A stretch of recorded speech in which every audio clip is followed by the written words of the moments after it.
Alright, family, in this video we are going to answer this question that came under function together. Okay, so the question says the functions f and g are defined by f of x is equal to x minus 3 over 4 and g of x is equal to 2x plus 1. So this is what we have been given. Then they are saying find a f inverse of x. Okay, so solve it right here. So to solve our a, which is f inverse of x, so this is the inverse. You need to find the inverse function, of which the process of finding the inverse function is just one and the same. Okay, so what you're simply going to do here, you are going to ignore the negative here. First thing, I'm going to introduce the original function, which is f of x.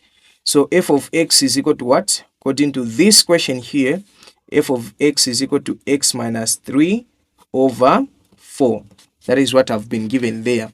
Then now what I'm going to do is that where there is f of x here, I'm going to introduce y. So I'm going to say y is equal to x minus 3 over 4.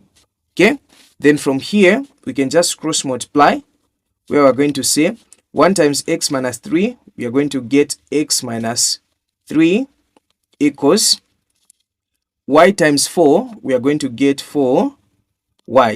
Okay, then from here you can just group the like terms. Remember, you are solving the inverse of f with respect to x, so you make x the subject of the formula. So you are going to say x is equal to 4y.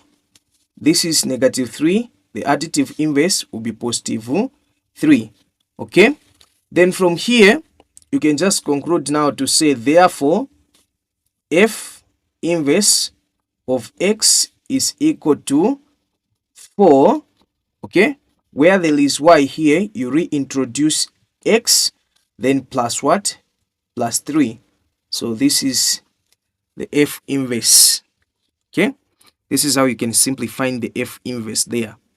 Let's try to proceed. B, they want us to find fg of x. So B, they want us to find fg of x. So this one here is a composite function because it is made up of two functions. It is made up of f function as well as the function for g. So it's a composite function. So what you're going to do here, first of all, write what I've been told to find, which is fg of x. Okay, so the first thing, you can try to introduce the first function that you have been given. So the first function is f. So f of x, according to the question, f of x is given by x minus 3 over 4. Okay, then apart from that, we do have g of x. So g of x is given by g of x, according to the question, is given by 2x plus 1. Now, as you can observe here, according to what we have been taught to find, the function for f doesn't have x here. Instead, the position of x has been replaced with what? G of x. This simply means that this second function, which is g of x, is supposed to replace the value of x in the first what? Function. Okay? Just according to the question that we have been given here. As you can see, the value of x for f has been replaced with g of x. So this simply means that we need to replace where there is x, we need to replace with a function which is g of what? X. Okay? So what am I saying here? So what we are going to do here, you're going to say fg of x is equal to, where there is x here, so this function here, the second function, this one here, is going to replace the value of x. I didn't say that you also need to label like that. I'm just doing that for the sake of understanding.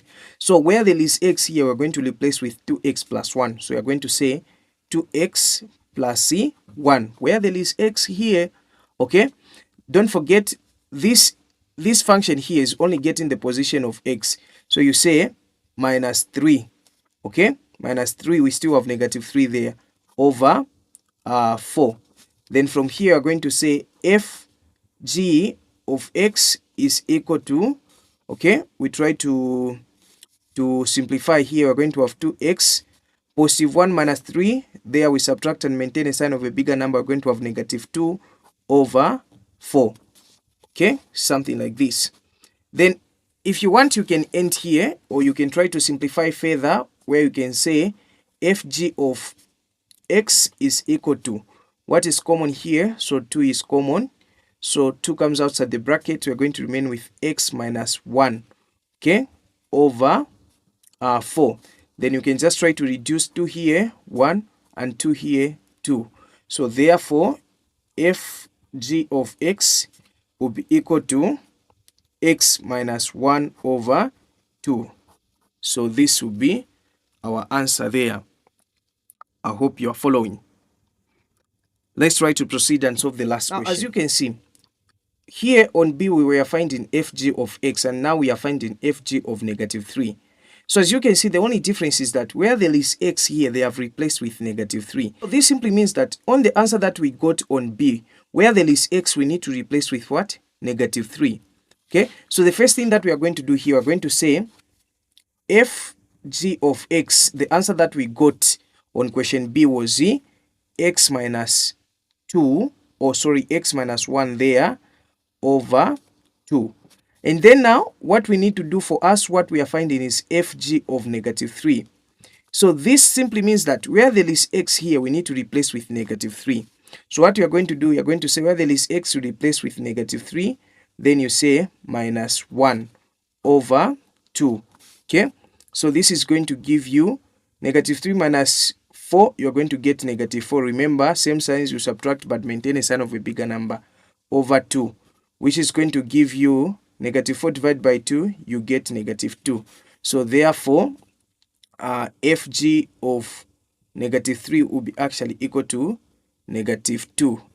And these are the values that we needed to get. Hope you have gotten 1 or 2 concepts. Okay? Don't forget, we are Kia and we offer both physical and online lessons. The number is 0974 980775. Kia, thank you so much for watching.